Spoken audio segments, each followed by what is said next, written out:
Brazil and 3 other large developing nations caught the attention of Goldman Sachs economist more than a decade ago, prompting him to predict they had the key ingredients for powerful economic growth.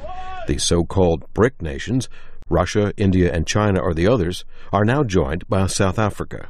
Now, that economist, Jim O'Neill, says the BRICS grew even faster than he expected, becoming a huge and growing share of the global economy, far outpacing the rate of expansion in Europe and the United States. These guys have come to be the marginal critical player of virtually everything in the world economy. They were not so important collectively, and other than China, hardly relevant individually.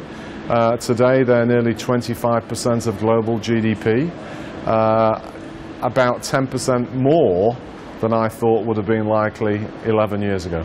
While the rate of growth is slowing in China and Brazil, O'Neill says BRIC expansion is nowhere near finished. The head of a company that operates more than 37,000 restaurants in 117 nations, David Novak, agrees.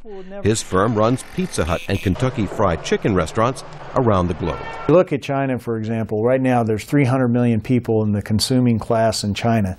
Most experts say within 8 years there'll be 600 million. So there's a tremendous tailwind you have just in terms of population growth in these countries. Novak says his company is also placing big bets on India and Russia while working to expand in Brazil, Vietnam, and some African nations, even though some other analysts say there may be faster economic growth in smaller emerging nations like Mexico, Indonesia, South Korea, and Turkey.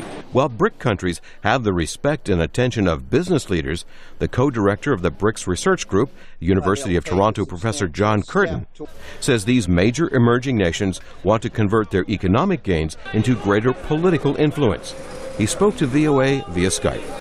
So this is really a wake-up call for the West and Japan, and I think we'll see from Delhi that that's not just an idle threat. Curtin says the BRICS are fed up with Europeans and Americans always taking the top post at the World Bank and the International Monetary Fund.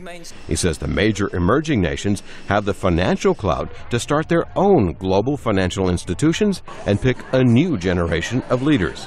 Skeptics say the BRICS may share skills in manufacturing and exporting, but are so diverse in culture, language, and politics, it will be difficult for them to unite and form effective international institutions. But Curtin says they are united by their annoyance at an established order that gives them too little respect. Jim Randall, VOA News, Washington.